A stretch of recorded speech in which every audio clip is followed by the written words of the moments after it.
Hey there guys, welcome back to the Sports Stuff video. Today we are talking about the Philadelphia Eagles and their offseason plan to go back to the Super Bowl and win another one with this core that they have. So as you enjoy, please like, comment, subscribe. Let's get into the video. So the only big change they have on the coaching staff is offensive coordinator. They fired Kevin Tulo. They hired Sean Mannion, a first-time offensive coordinator. So they do have a little bit of hope for the future. But Nick Sirianni's still there. Position coaches are still there. We're gonna move on to the actual roster. At cuts and or trades, the Eagles are currently at positive $13.6 million in cap space in 2026. In 2027, they're at positive 103. In 2028, they're at positive 127. So for a team that has a lot of guys in their roster that are really good, a lot of guys on second and third extensions, guys making towards top end money, that's a really good number to be positive 13. Because we got a little bit of work to do because this team is in a little bit of a rough shape. So the first trade or cut I'm gonna be doing is AJ Brown. So I'm believing all the rumors. I'm believing all the smoke. I do believe AJ Brown will be on a new team next year. Last year he had 78 receptions, 1,000 yards, and 7 touchdowns. He wants to be a Hall of Famer. He's been very clear about that. His goal one day is to enter the Hall of Fame with a gold jacket. The Eagles' offense has not been a passing scheme under his tenure in Philadelphia. He's had good years. He's been over 1,000 yards every year in Philadelphia. He's been good. But he wants to be a 1,600 yard receiver guy, 10 plus touchdowns. He wants the Jamar Chase, Justin Jefferson, Puka Nacua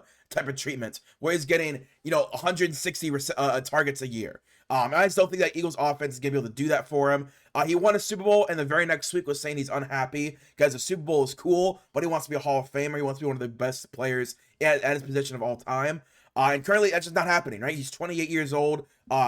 Entering his 6th or 7th season, so he definitely wants to try and get onto that echelon of top end receivers of all time. And I just don't think it's gonna happen in Philadelphia with this current way they play football. I do think he can go to a new team where he can compete and produce, and that team is gonna be the New England Patriots. Mike Vrabel is the head coach of the Patriots. He never really wanted to trade AJ Brown. This kind of happened. So the Patriots, they get their wide receiver one for their next decade of their franchise. Mike Vrabel gets his guy, and AJ Brown gets to go and still compete for a Super Bowl, but also is going to be able to produce as a top-end wide receiver. So Philadelphia will get their 2026 first-round pick, number 31 overall. The New England Patriots, they get AJ Brown. So I'm doing one pick for one player, not this, 2 or 3 picks and a player for a player. It's just a simple, hey, you're getting number 31 overall. We get AJ Brown in his prime still. You get a first round pick to reset your roster. Maybe draft another wide receiver at 31. Maybe add to the depth of this team. But I think it's an even trade. They get off his money and they get a first round pick back, and the Patriots get a guy in the middle of his prime. It's a win-win for everyone. I'm not gonna call him toxic. You get the negative energy out of the locker room because AJ Brown just wants to compete, wants to get as many yards and touches as possible. And that's just not how the Eagles play football. They play differently. They want everyone to sacrifice, not really care about their individual accolades. They want to win as a team. Some guys just aren't like that. They want to win as obviously, but they also want to be the reason that teams win. So AJ Brown gets traded. They save $7 million in cap space, and they get a first-round pick. I think it's pretty even. No restructures. The way that the Eagles do their restructures, so I do their contracts, is very forward-thinking and very annoying when it comes to overthecap.com.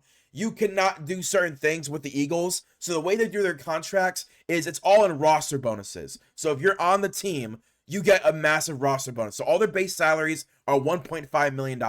Then they get their signing bonus, obviously, spread out over 8 or 9 years with void years. And then it's the roster bonuses that actually make up the salary in the cap hits for all their guys. So it's very annoying. So I'm just not even going to touch it. I'm not going to touch the restructures. It's too complicated for me. Howie Roseman is in a league of his own. Andrew Berry's right behind him. But I can do Andrew Berry contracts. But Howie Roseman, the way he does contracts, to me makes no sense. So I don't want to touch it. So no restructures. But in re-signings and extensions, so trading AJ Brown opened up $7 million. We now have positive 20.6. So a little bit of money to work with. The first re-sign that we're going to be doing, actually, no re-signing. So we are letting everyone that is a free agent walk. That includes guys like Dallas Goedert, Jalen Phillips, and edge rusher. I still think Dallas Goedert is going to be able to come back to Philadelphia. I think he's going to get offered too much money, and the Eagles just can't, honor it. They're just going to let him walk. Jalen Phillips was a late season, a mid-season addition, played really well for them, but he kind of played himself out of a contract with Philadelphia. Reed Blankenship, I do think he's going to walk as well. They signed him as a UDFA, has shown out these last 3 years. I just don't think, again, he'll be making over $12 million a year. I just don't think the Eagles can pay that. They have Sidney Brown, they have Andrew Makuba, they have safeties that they've drafted in the last few years. And it's a really good safety class, so I do think they're going to let him walk as well. But the extension I want to work out is going to be Jalen Carter at D tackle. Last year, he had 18 tackles, 3 sacks, 17 run stops, 41 pressures, and 6 batted passes, which are second in NFL. One of, if not the best pound-for-pound D tackle in NFL. Obviously, this last year he had a rough year with his suspension, with just injury issues, nagging injuries. But when he's on the football field, he does everything he wants. He gets to the quarterback so quick for his size. Great run stopper. This is, again, in my opinion, the best pound-for-pound D tackles in the NFL. So I'm going to give him a 4-year, $87 million deal, $64 million guaranteed at 71% guaranteed with a $26 million bonus. So it's top 3 money for a D tackle. Again, he's only 24, 25 years old, very young, entering his prime right now. And his first 3 years of his career have been phenomenal. This is someone you can build a defensive line around for the future. And honestly, if he can keep playing at this level for the next 5 or 6 years, he's going to have Canton already saving the spot for him. Next, give me Moro Ojomo. Moro this last year had 22 tackles, 6 sacks, 20 run stops, and 49 pressures, which was 12th in the NFL at D tackle. He's gotten better every single season with more and more opportunities and more snaps. He's developed into a great run defender, and I just don't think I don't think this team can afford a Jordan Davis and a Jalen Carter extension. So I think they're going to be able to say, you know what, Jalen Carter is absolutely the franchise guy. But let's sign Moro Ojomo to a cheaper extension, so at least keep some of this the skeleton, some of the bones of this really good D tackle room with Jordan Davis, Jalen Carter, and Moro Ojomo. But we're gonna sign the lesser guy of the 3 of them and sign one of the 2 premier guys. So I'm gonna give Moro Ojomo a 3-year, $17 million deal, $11 million guaranteed at 65% guarantee with a $6 million bonus. So absolutely, nose tackle for the future. You have a question mark.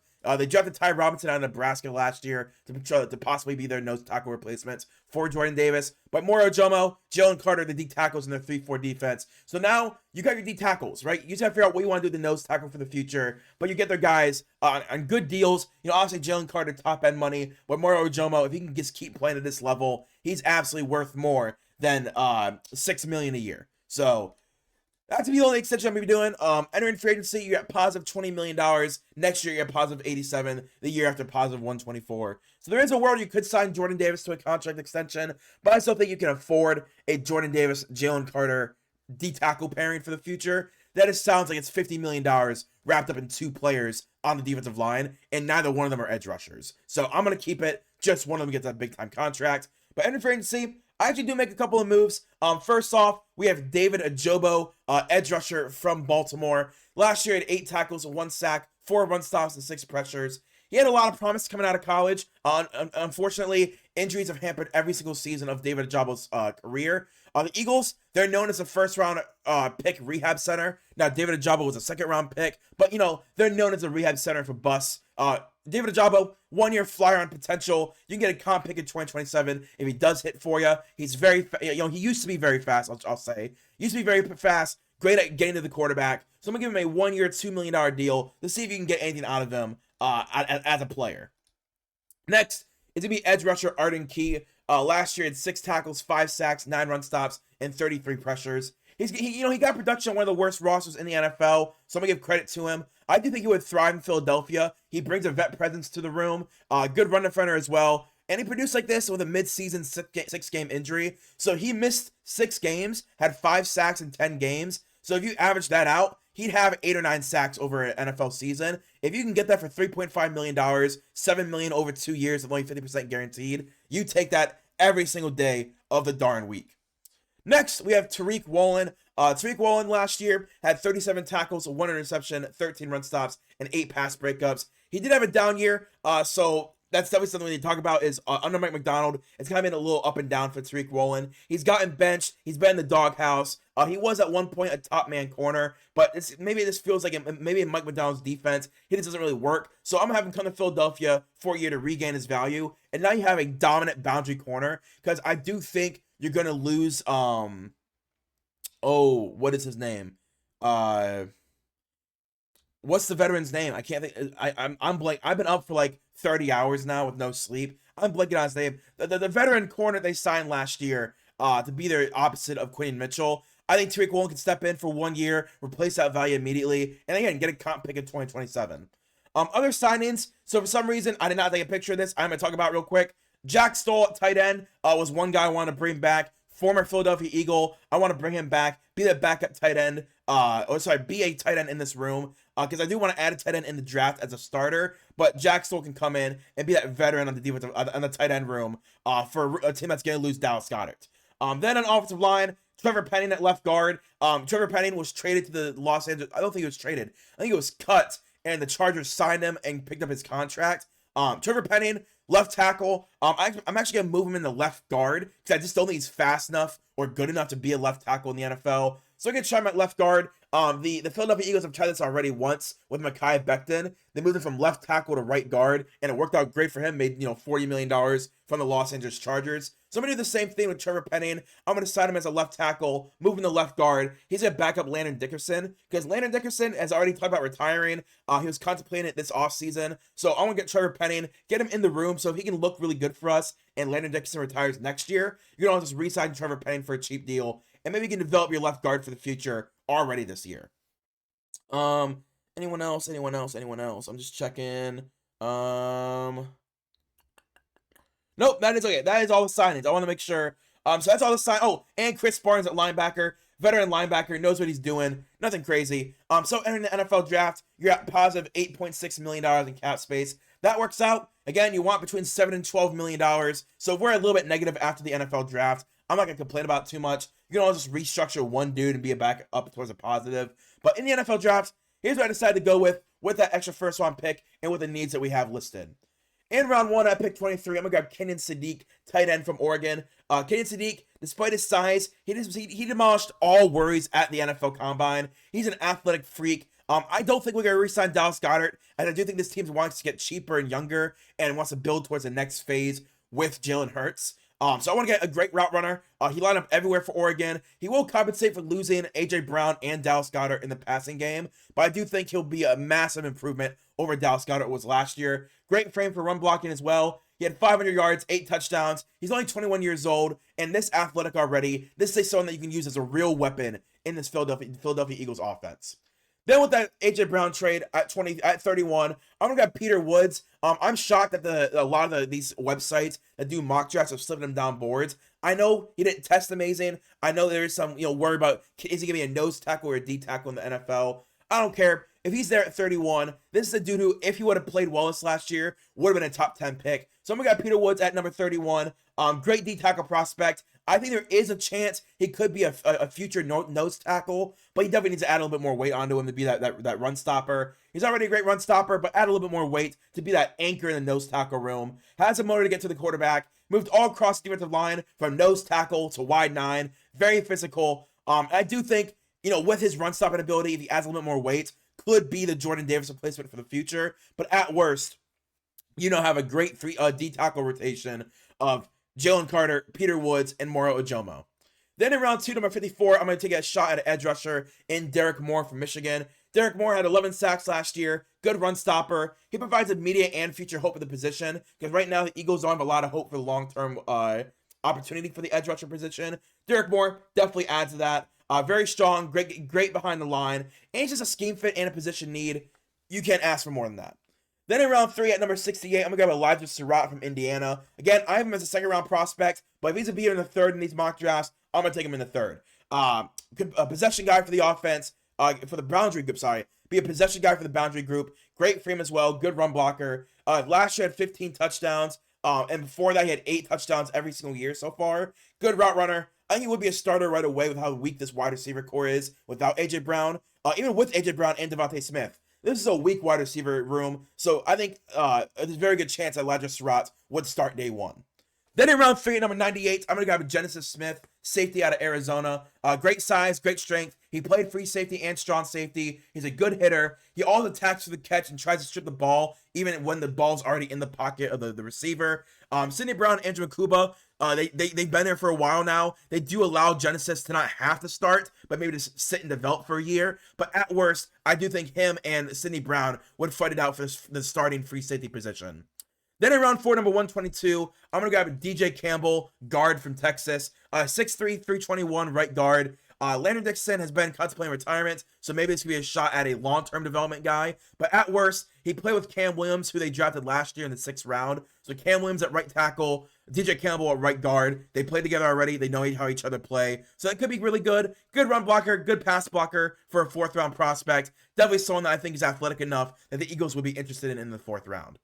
Then at round 4, at number 136, I'm going to grab Jacoby Lane, wide receiver from USC. 6'4", 200-pound wide receiver. Good route runner on the outside. Good hands. I don't think AJ Brown's going to be replicated on one receiver in this class. I think the culmination of multiple guys, both in free agency and in the draft, are going to equal one AJ Brown. So let's go Jacoby Lane and Elijah Surratt. One speed, one deep, one possession, one good hands. It's fine. He is a good run blocker as well. So with this run scheme, I think it'll work out for him. Then in round 5, number 151, I'm going to grab my guy, Caden Curry from Ohio State. Last year, 12 sacks, great run defender. He finally got full-time snaps last year, and he made the most of the opportunity. Great off the line with a burst. Technically at Ohio State, he is a 4'3" defensive end, but I think if he can slim down a little bit, maybe to 245, 250, he can be a 3-4 outside linebacker, so that fits in their scheme. And it's just another shot at a late edge that could, was highly productive at one of the premier schools in the college football. So it's a shot in the dark of someone that, again, productive school, productive player. Let's take a shot at him in the 5th round. Then in round 5, number 179, I'm going to grab Cole Wisniewski, strong safety from Texas Tech. Versatile safety, 33% of his snaps were played at strong safety, 66% were played at free safety. He is 6'4", 200, so very big player, lots of snaps in his career. Last year, he had 10 coverage stops and 17 run stops. He does kind of like Reed Hunter. He does hunt for contact, whether it's a pass catcher or it's a runner.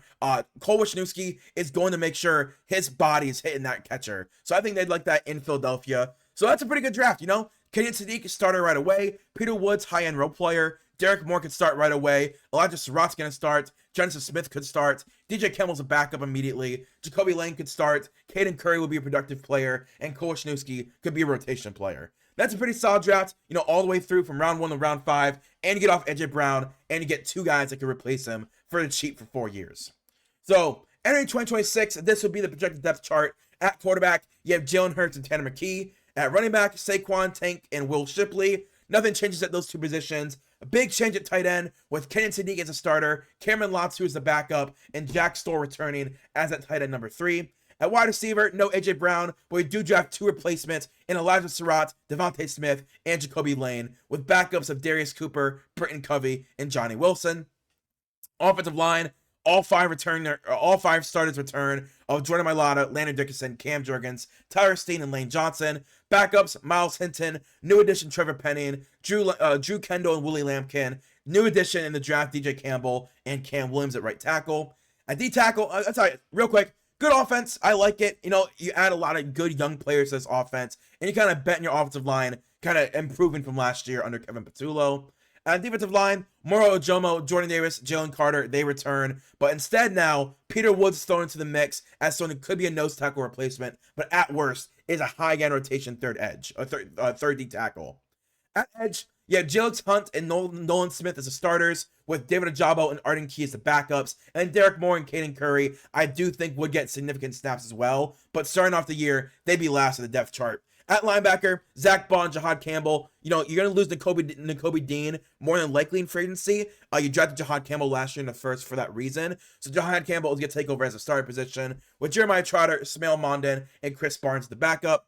At corner, Quinion Mitchell, Reek Wallen, Cooper DeJean as your corners, with Jacorian Bennett, Michael Carter, Keely Ringo, and Mac McWilliams as your backups. So not a lot of change outside Tariq Wallen. That's fine. At safety, big change though, with no Reed Blankenship. Now it's Andrew Makuba, Sidney Brown as your starters, with Cole Wisniewski and Genesis Smith as your backups. I like this team. This is easily a team that could compete in the NFC.